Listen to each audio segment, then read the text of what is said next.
अगर आप भी चाहते हैं कि एसएस फिल्म्स मोतिहारी के ऑडियो वीडियो सबसे पहले आप तक पहुंचे, तो इस चैनल को सब्सक्राइब करें और साथ ही बेल आइकन को दबाना ना भूलें। Presented by SS Films Motihari. Music by Saurabh Aishwarya.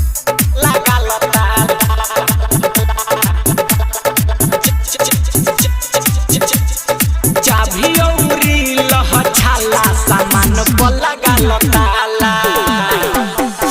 भइल कोरोना के हाला सामान को लगा लताला सामान को लगा लताला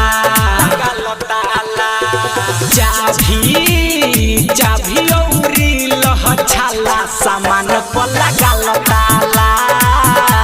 सामान को लगा लताला भइल कोरोना के हाला सामान को लगा लताला सामान को लगा लताला लगा लताला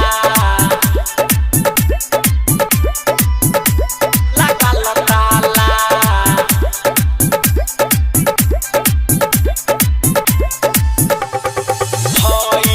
भइल कोरोना के हाला